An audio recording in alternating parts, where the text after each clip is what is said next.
Hello बच्चों, तो हम लोग फिजिक्स का क्लास 12 का चैप्टर 1 का इंट्रोडक्शन हम पिछले क्लासेस में दे चुके हैं। तो जिसका नाम क्या है, electric field and electric charge. तो दोनों तरफ से बोल सकते हैं। जो एनसीईआरटी बुक में जो लिखा हुआ है वो क्या है, इलेक्ट्रिक चार्ज एंड फील्ड, यानी हमें इलेक्ट्रिक चार्ज के बारे में पढ़ना है इसमें और इलेक्ट्रिक फील्ड के बारे में। तो आज का जो हमारा डिस्कशन पॉइंट होगा वो होगा क्या, इलेक्ट्रिक चार्ज। ठीक है, यानी जो भी हम लोग आज सीखने वाले हैं वो चार्ज के बारे में सीखने वाले हैं। ठीक है, कहिएगा सर रिचार्ज ये तो बहुत आसान है। हाँ आसान है, लेकिन बेस्ट पहला क्या है, यही। ठीक है, तो ऑब्वियस है। ठीक है, किस तरीके से इसका स्टडी प्रारंभ होता है हमें वो जानना है। चार्ज क्या है आई थिंक सभी को पता है, लेकिन इसमें और किस तरीके से हम लोग पढ़ते हैं। ठीक है, एक्चुअली में बहुत ही वास्ट टॉपिक है जिसमें हम लोग इलेक्ट्रोमैग्नेटिज्म भी पढ़ेंगे, और इलेक्ट्रोमैग्नेटिज्म में मतलब इस क्या बोलते हैं, इलेक्ट्रोस्टैट, यानी इसमें स्टैटिक पार्ट भी होगा और डायनामिक पार्ट्स भी होगा, यानी जिसको इलेक्ट्रोस्टैटिक बोलते हैं और इलेक्ट्रोडायनामिक्स बोलते हैं। तो वो सब भी धीरे धीरे पढ़ना है, उस पर ज़्यादा हम नहीं जाते हैं। ठीक है, तो हमारा प्रारंभ यहीं से होता है ये डिस्कशन कि आखिर चार्ज क्या है। कुछ पता है चार्ज क्या है, बोलिए। तो सबसे पहले क्वेश्चन तो यही उठेगा कि ये चार्ज क्या है। कोई पूछता है बताओ ये चार्ज क्या है ये चार्ज। तो बस सिंपल सा कहना है कि ये चार्ज कुछ नहीं है। ये चार्ज क्या है, एक फंडामेंटल प्रॉपर्टी है किसी भी मैटर का। क्या है, फंडामेंटल प्रॉपर्टी। जिस तरीके से मास फंडामेंटल प्रॉपर्टी है किसी भी मैटर का, उसी तरीके से चार्ज भी क्या है, फंडामेंटल प्रॉपर्टी। और वो भी कैसा, इंट्रिंसिक फंडामेंटल प्रॉपर्टी है। तो अभी पूछे इसके बाद एक और क्वेश्चन बनता है, भाई जब ये बता रहे हो कि ये चार्ज कुछ नहीं बल्कि वैसा ही जैसा मास है, तो फिर आखिर उन दोनों में डिफरेंस क्या है, दोनों सेम है क्या। कहना ये कैसे संभव है, क्या हमारे पेरेंट्स हैं, मदर एक फादर, क्या दोनों सेम हैं, वो भी फंडामेंटल है हमारे लिए, है ना। तो क्या एक तो है नहीं, सेल से बना है, आप लोग बारे में पढ़ते हैं, बहुत सारे सेल्स पढ़ते हैं, लेकिन फंडामेंटल यूनिट बोला जाता है सेल को। तो उसी तरह से यहाँ चार्ज भी क्या होगा, मास से हल्का सा अलग होगा। तो सबसे पहले चार्ज का डेफिनेशन क्या होगा, अगर पूछता है तो इट इज फंडामेंटल इंट्रिंसिक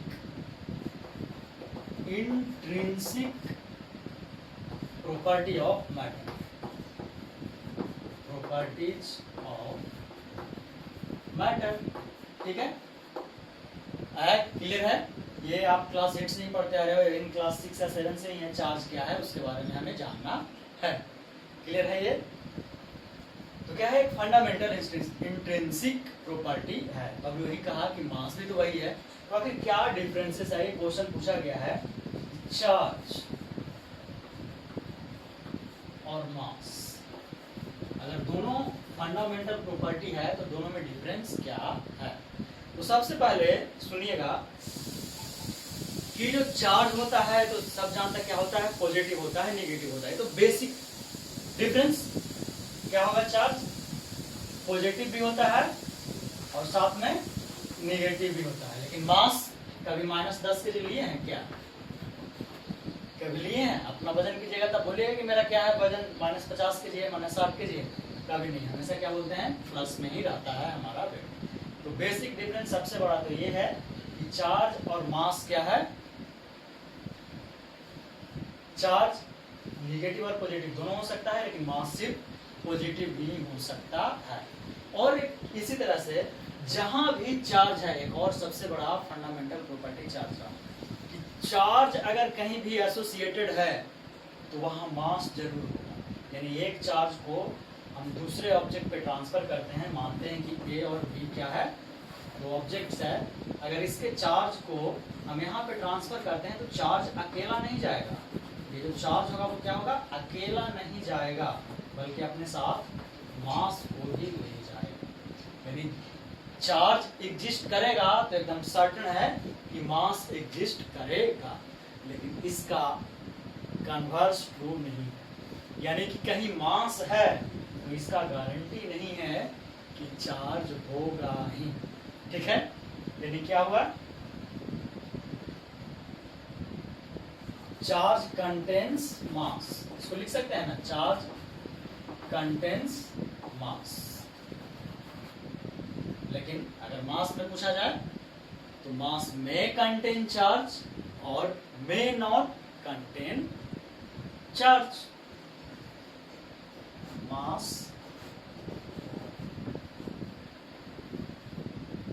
में कंटेन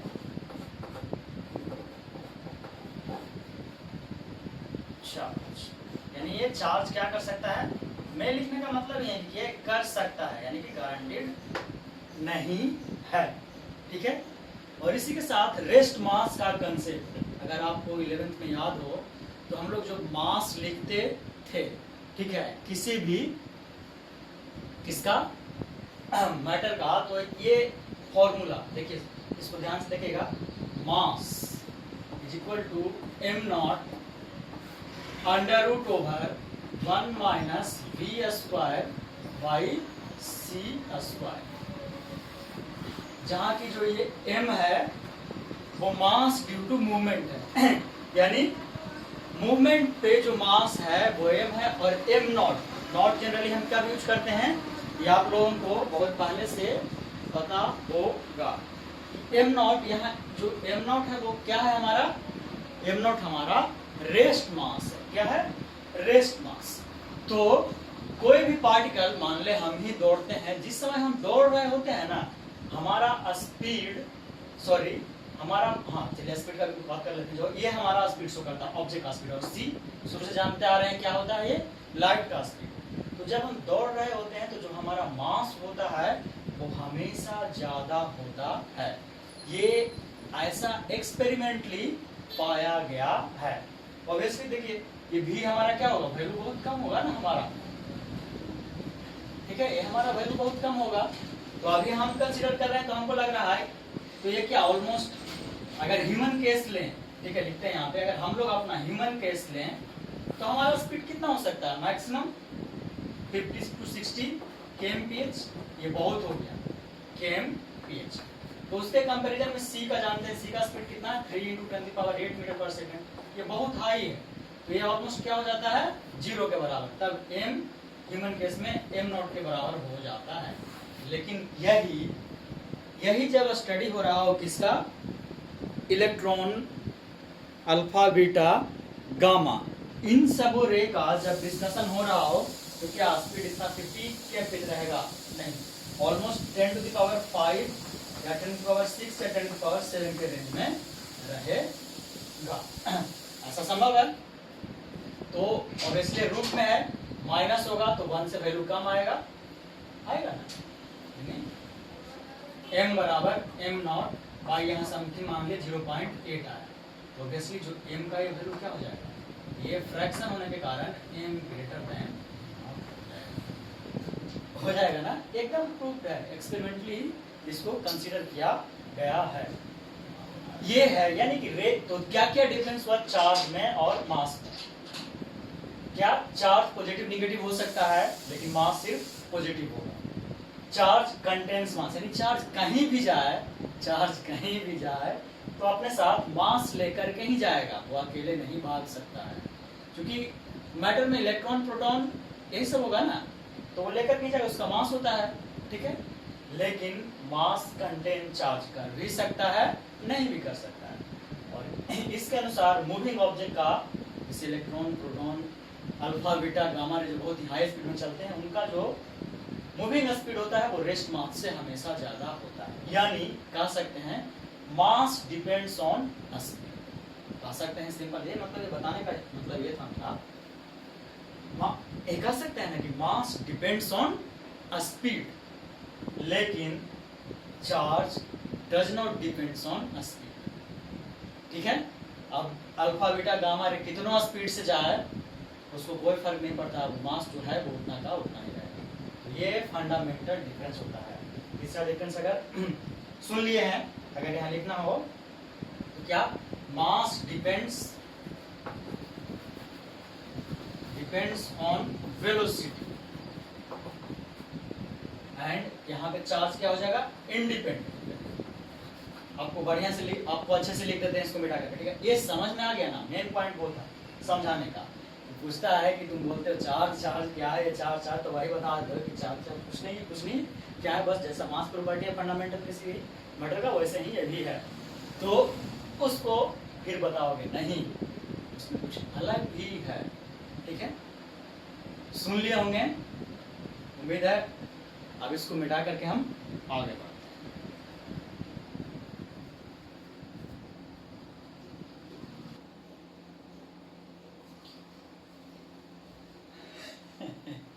तो ठीक है, लिख भी देते हैं उसको, ठीक है, क्योंकि ये क्वेश्चन पूछा जाता है कि डिफरेंसेस क्या है, चार्ज और एक तरफ मास। तो ये क्या हो गया, पॉजिटिव एंड नेगेटिव दोनों हो सकता है। ठीक है, it is only, mass is only positive. इसके बाद दूसरा क्या बताया, याद है, बोलिए सीधे क्या कहे कि चार्ज कंटेन्स मास, यानी चार्ज के पास क्या होगा, मास हो, और क्या, मास में और may not contain charge. Charge contain कर भी सकता है, नहीं भी कर सकता है, यही बताना। तीसरा क्या बताया, जो सबसे बड़ा प्रॉपर्टी बताया आपको, किसके अनुसार बताया, वो बीच में फॉर्मूला लिख देते हैं, मास इज इक्वल टू, यानी m nought rest mass 1 minus under root v square by c square. इसके अनुसार क्या बताया, charge is independent of velocity, charge is independent of velocity, यानी वेलोसिटी पे डिपेंड नहीं करता है। और ऑब्वियसली किसका बात कर रहे हैं हम लोग, मूविंग ऑब्जेक्ट का। ठीक है, और यहां से क्या आया, मास डिपेंड्स ऑन वेलोसिटी, वेलोसिटी पे डिपेंड करता है। यहां तक कोई दिक्कत, ठीक है, यहां तक कोई दिक्कत नहीं, तो क्लियर है एकदम। चाहिए चार्ज क्या है, ये चार्ज अब जो हमारा नेक्स्ट टॉपिक आता है वो, ठीक है, इसका स्क्रीनशॉट में आप लोग ले लीजिएगा, क्लियर है।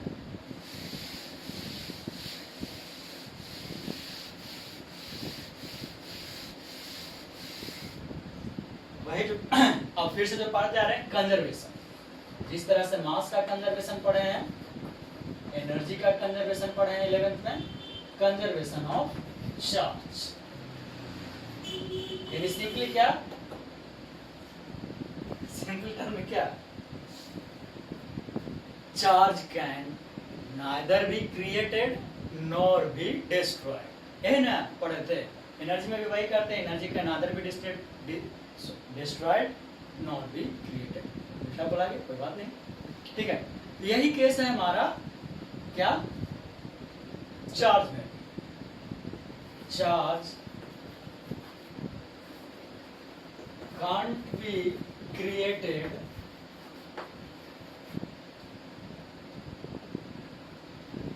ठीक है, चार्ज को क्या कर सकते हैं हम, अब नाइदर का यूज ज्यादा करते हैं, ठीक है, नाइदर का यूज ज्यादा करते हैं। चार्ज कैन, यहाँ पे थोड़ा सा लिखने में हो गया है, कोई बात नहीं। Charge can neither be created nor be destroyed, nor be destroyed। जिस तरीके से हम लोग मोमेंटम में भी पढ़ रहे थे ना, बट क्या लिखेंगे यहाँ पे, बी डिस्ट्रॉयड बट क्या होगा, बट ट्रांसफर। क्या कर सकते हैं, जिस तरह से एनर्जी का ट्रांसफर कर सकते थे उसी तरह से इसका क्या होगा, ट्रांसफर। क्या कर सकते हैं, इसको सिर्फ ट्रांसफर कर सकते हैं, ठीक है। इसी को दूसरे सेंस में क्या कहेंगे कि अगर एक सिस्टम है और वो सिस्टम कैसा है, आइसोलेटेड है। आइसोलेटेड का मतलब क्या समझते हैं, आइसोलेटेड का मतलब क्या समझते हैं, जैसे हम क्या हुए, एक रूम में पैक हो गए, बाहरी दुनिया से हमें कोई मतलब नहीं, बाहर कोई लड़ रहा है, झगड़ रहा है, क्या कर रहा है हम ये जानना ही नहीं चाहते, हम क्या है अपने आप में रूम में पैक होकर के मस्त हैं, यानी हम बाहरी दुनिया से आइसोलेटेड हैं। तो इसको दूसरे टर्म में भी लिखते हैं, if a system is isolated total charge is conserved, जिस तरह से मोमेंटम में हमने बात किया, ठीक है। अगर सिस्टम आइसोलेटेड है तो मोमेंटम भी कंजर्व होता है। तो इसको दूसरे रूप में लिख सकते हैं, पहला हो गया रूप, है ना, लिख सकते हैं ना, ठीक है, लिख देते हैं, लिख सकते हैं तो लिख देते हैं, total charge of an isolated system is conserved। क्या है, एक आइसोलेटेड सिस्टम का टोटल चार्ज हमेशा क्या होगा, कंजर्व होगा। अब आया समझ में, कंजर्वेशन क्या होता है, यानी सुरक्षित है। जैसे आज हम लोगों को क्या रखना पड़ रहा है, सुरक्षित रहने के लिए घर में बैठना पड़ता है, ठीक है, क्लियर। तो इसको एग्जांपल के थ्रू समझिए और ऐसे समझ में आएगा। जैसे मानते हैं ए बी सी तीन ऑब्जेक्ट है, ठीक है, एक सिस्टम में पैक है, इसके पास +5C है और मतलब C, जैसे कि इसको बारे में बता रहे हैं एक बार, 5C है, B के पास -2C है और C के पास कितना है, 4C, ठीक है। ये हमें पता है पहले से सिस्टम में कि ऐसा ऐसा है। अब हम क्या करते हैं कि एक और सिस्टम लेते हैं, ठीक है, उसमें ABC। अब जब चेक करते हैं तो A का पाया जाता है +2, ठीक है, B का पाया जाता है 3 और C का हमें पता नहीं, यानी हमें निकालना है। तो यहाँ से क्या कर सकते हैं, Q1 Q2 और Q3 मान क्या रहे हैं, इसका Q1 Q2 Q3 तीनों जोड़ देंगे और एक इसके बराबर हो जाएगा। उसी तरह से राइट साइड में होना चाहिए Q1 + Q2, लेकिन इसका पता नहीं तो मान लेते हैं x।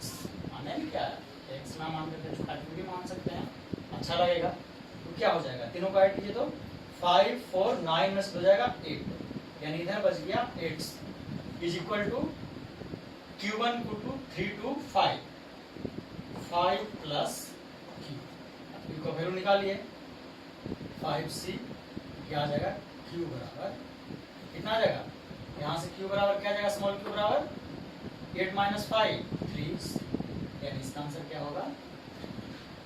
अब देखिए टोटल इसमें 5 4 9 2 घट गया, ठीक है, तो कितना 7, तो ज्यादा नहीं ना आया, ज्यादा आना नहीं चाहिए, सॉरी यहाँ 5 4 9 में से हो जाएगा तो यहाँ 8 कहाँ नहीं है, 7 होगा ना, ठीक है, तो ये कितना आएगा 2, यानी जो ये वाला जो चार्ज बचा क्या आया, देखिए पूरे सिस्टम में कितना चार्ज था, 5 4 9 में से 2 गया 7, यानी 7 पॉजिटिव चार्ज था। अब यहाँ पे क्या है 3 2 5 2 7 पॉजिटिव चार्ज है, यानी कि सिस्टम में क्या है, टोटल चार्ज कंजर्व है। यहाँ तक कोई दिक्कत, किसी को दिक्कत है, होनी नहीं चाहिए, ठीक है। ये था चार्ज का कहानी। अब इसको मिटा करके आगे बढ़ते हैं। तो यहाँ तक हम लोगों ने सीख लिया, ठीक है, कंजर्वेशन ऑफ चार्ज था। अब इसके बाद आता है method of transferring of charge, यानी चार्ज एक बॉडी से दूसरे बॉडी पे कैसे ट्रांसफर हो सकता है, ये पढ़ना है आप, ठीक है।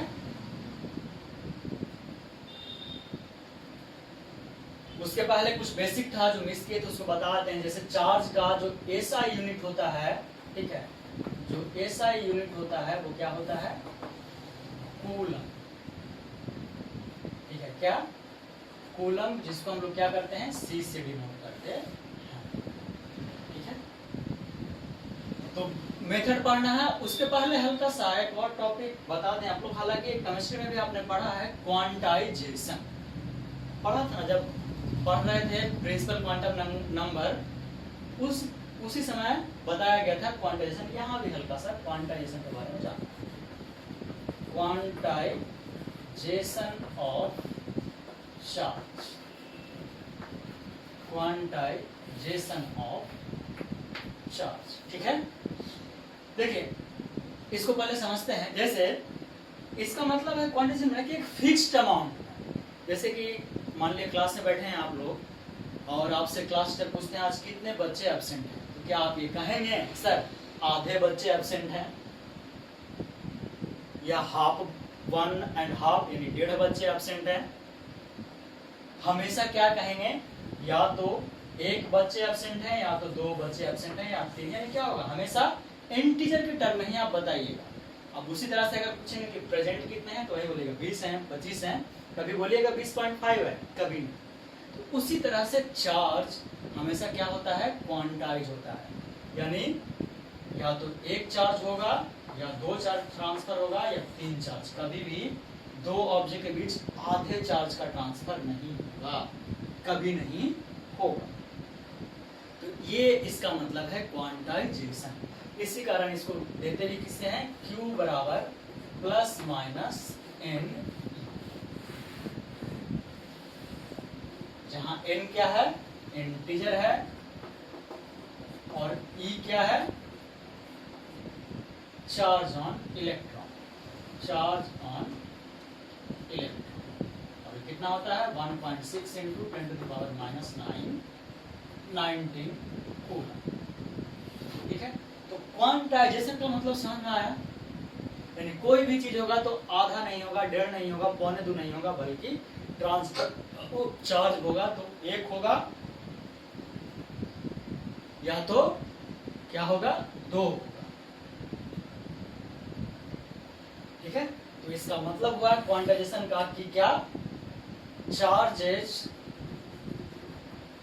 Always available in, always available in fixed term,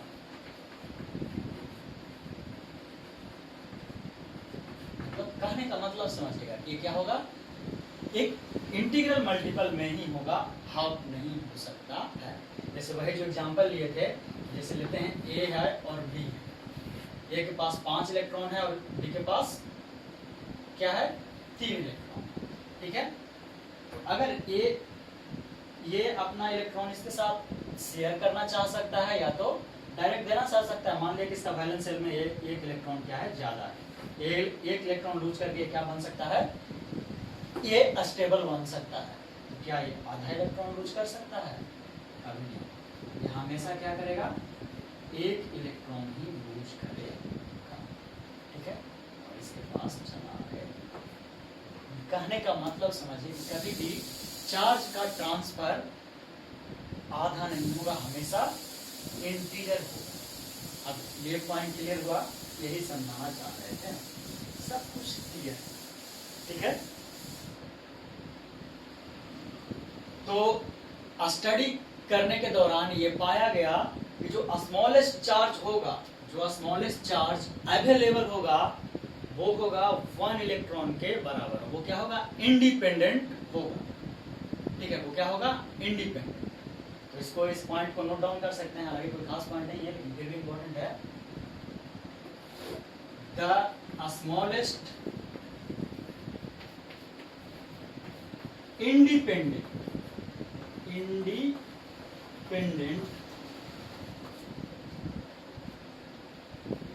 available charge is क्या है 1 इलेक्ट्रॉन, कितना है 1 इलेक्ट्रॉन, जो इंडिपेंडेंट है, ठीक है। इससे भी ये भी फंडामेंटल पार्टिकल, इससे भी छोटा छोटा पॉजिट्रॉन वगैरह आ गया है अवेलेबल, लेकिन वो इंडिपेंडेंट नहीं है, किसी दूसरे पे क्या है डिपेंडेंट है। तो ये पॉइंट इंपॉर्टेंट है, भी पूछने लायक है। सबसे छोटा जो चार्ज अवेलेबल होगा वो क्या होगा 1 इलेक्ट्रॉन के बराबर, और 1 इलेक्ट्रॉन किसके बराबर होता है 1.6 इंटू 10⁻⁻⁹ कूलम। ये क्लियर है, ये पॉइंट बताइए।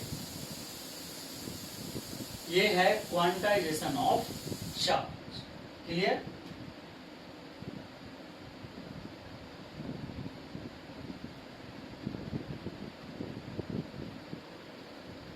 ठीक है, अब इसी को लिख सकते हैं कि चार्जेज, इसी को एक और आगे पॉइंट अगर बढ़ा सकते हैं कि charges always available in integral multiple of fundamental charge. ये पॉइंट क्लियर हुआ कि नहीं बताइएगा, ठीक है। इसी को हम यहाँ लिख सकते हैं, क्या लिख सकते हैं, चार्ज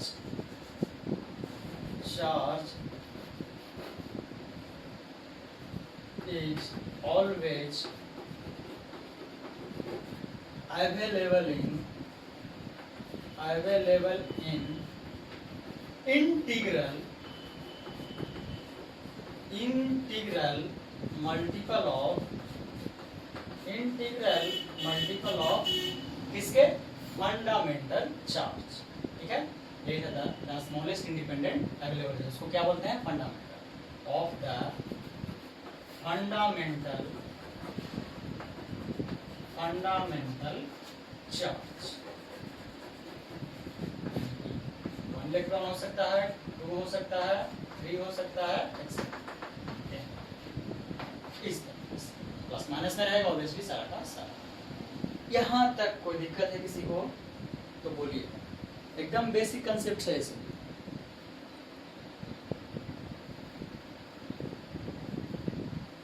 ठीक है, यहाँ तो कोई दिक्कत नहीं, हम इसीलिए एकदम धीरे धीरे पढ़ा रहे हैं, ठीक है, एकदम आराम से समझिए, ये समझना जरूरी है। अब इसके बाद जो है वो क्या है, मेथड्स ऑफ ट्रांसफरिंग चार्ज। ये बात आप पहले पढ़े, इसका ओवरव्यू दे रहे हैं, अगले क्लास में बताएंगे, ठीक है। क्या है मेथड्स, बाय कंडक्शन पढ़े हैं, हीट का भी पढ़े थे उस समय, कंडक्शन पढ़ना था, ये क्लास 7-8 से ही पढ़ते आ रहे हैं। कंडक्शन मतलब जब दोनों एक साथ मिल करके, यानी दोनों टच होकर के आता है तब। उसी तरह से फिर क्या है, मेथड ऑफ इंडक्शन, यानी इंडक्शन के थ्रू बिना टच किए ही ट्रांसफर हो जाए तब, इस पे आएंगे हम, ठीक है। आज का लेक्चर क्लियर है या समझ आया या नहीं, मुझे पूरी उम्मीद है कि पूरा समझ में आया, ठीक है। तो आज यहीं पे रुकते हैं, ठीक है। आप सभी अपना ख्याल रखिए, अगर पसंद आए तो लाइक और शेयर तो बनता है, ठीक है।